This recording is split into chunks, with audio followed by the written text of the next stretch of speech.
As my first witness, Mr. Benjamin Natai. Mr. Natai, welcome to the advocate. Mr. Natai is a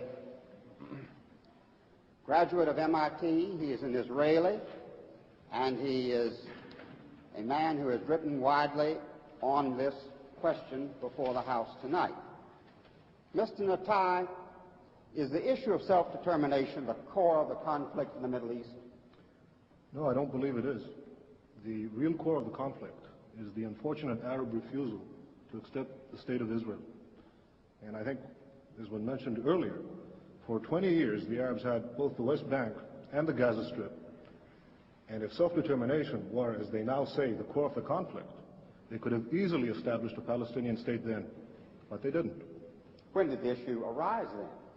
Well, for 20 years, we didn't hear a word about self-determination. And, in fact, what we did hear, those of us living in the Middle East, was about driving the Jews into the sea. Now, after 1967, under the leadership of the PLO, the hardline strategy shifted to adopting a moderate, dressed-up slogan, which now talked in terms of first a secular democratic state and then replaced it with Palestinian self-determination. But what this really means, contrary to what Mr. Aruri said, about 1977 being a change year in the PLO's objective, let me quote you what the PLO Information Office said in a Dutch paper in 1977, in May 5th. 77? May 5th, 1977, yes. The statement was very simple. Our objective remains the destruction of the Zionist state of Israel. So let's keep in mind that what we're talking about here is not the attempt to build a state, but to destroy one. Do the Palestinians have a right to a separate state? Well, Mr. Jam has been talking about human rights. Well, I think that no, I don't think they do, but I think that it's quite instructive that the Palestinians who are invoking the right of self-determination, which is an attribute for separate nations, themselves are the ones who define themselves as part of the Arab nation. Now, no one is denying that there are Palestinian Arabs. There's a very distinguished Palestinian Arab sitting right next to me. But the Palestinians themselves, in the Palestinian National Covenant, the very first article, say that the people of Palestine, quote, are part of the Arab nation.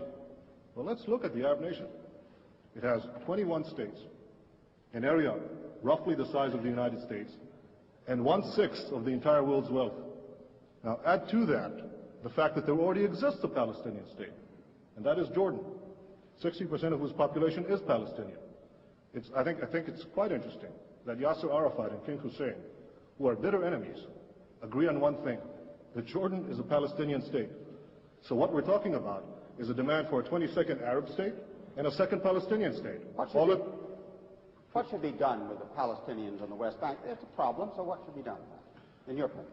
Well, I think that the Palestinians in the West Bank are going to be offered the full human rights, the full civil rights, as no Arabs are offered in the Middle East. No Arabs whatsoever have any full human rights or the right to vote for their own government. Those Arabs who lived in Israel in the pre-67 boundaries are the only Arabs in the Middle East who offer that right, and I'm all in favor of having the same Arabs living in the West Bank and the Gaza Strip being offered such a right in the final peace agreement. Can we have peace in the Middle East? Very briefly, please. Yes, I sincerely hope so. Look, I'm 28 years old. I've had to defend my country in 2 wars and in many battles. Nobody wants peace more than Israel. But the stumbling block to the road for peace is this demand for a PLO state, which will mean more war, which will mean more violence in the Middle East. And I sincerely believe, if this demand is abandoned, we can have real and genuine peace. Thank you. Thank you, President Reagan. Now we'll go to Mr. Adjami. Mr. Adjami, some questions from Mr. Natai. Mr. Natai, you've told everyone that the Palestinians on the West Bank and the Gaza Strip will enjoy full human rights. Could you tell me how that's compatible with the presence of Israeli forces in their midst? Well, the Arabs living now under the Arabs who lived in Israel, 400,000 of them, 400,000, between 1948 and 67, as I said earlier, certainly enjoy full human rights. And as I I'm said, not they're the talking only about ones. the Arabs in Israel. I'm talking about the Arabs on the West Bank and the Gaza Strip. If you let me, I'll answer your question, Mr. Ajani, please. The Arabs living in Israel are the only ones who are entitled to vote for their governments, the only ones who have representative in a parliament in the entire Middle East. Now, it's true that the West Bank and the Gaza Strip are now undergoing a period of transition. In fact, no Arab government has been willing to negotiate so far about this period of transition.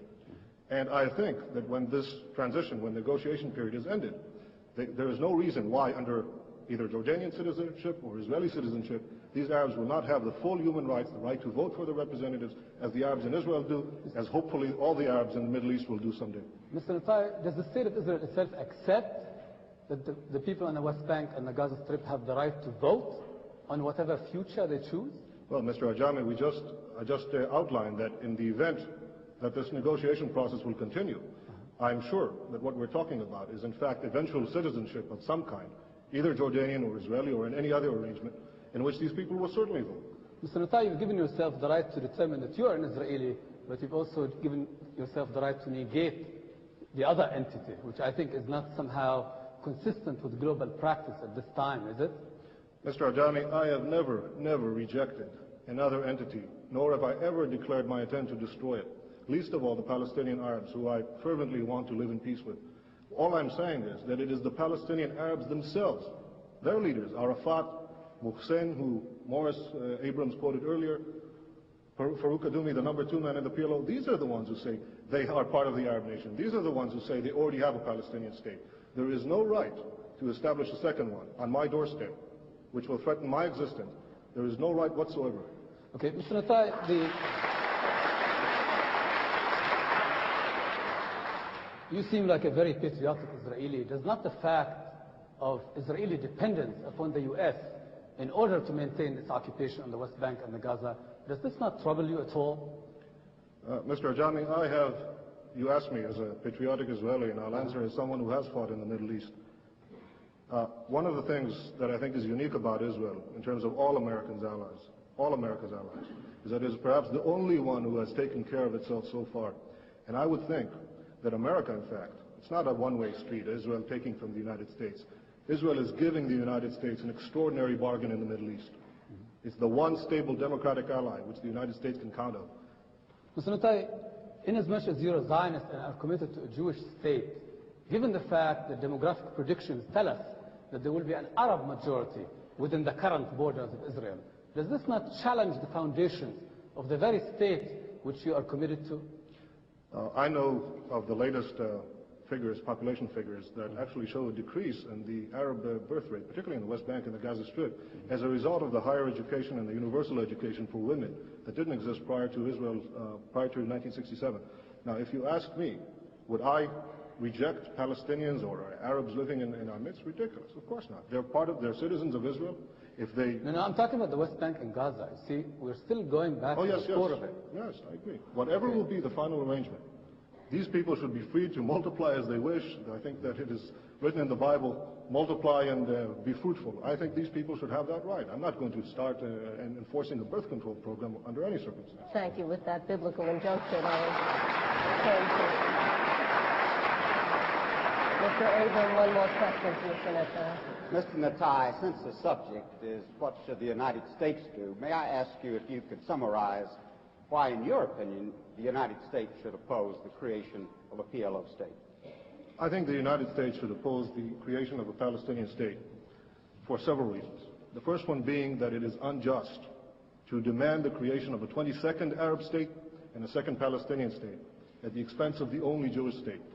I think it also would defeat the hopes of those moderate Palestinians who genuinely want to reach a peace accommodation with Israel. Thank you. Mr. John may another question. Mr. Netanyahu, as someone who would say that you believe in democracy, do you believe that Israel can continue as a garrison state and still remain a democratic state? Mr. Ajami, either you didn't hear what I said before, or for your benefit, I'll repeat it again. No, Israel does not intend to remain a garrison state. Israel wants to live in peace and wants to be secure. If that involves maintaining military guarantees, our own military guarantees against the destruction of people who surround us, yes, I believe we should fight for our survival. If I have to, I'll fight again, but I hope not to. Thank you. Thank you, Mr. Adjani. Mr. Rittal, thank you for joining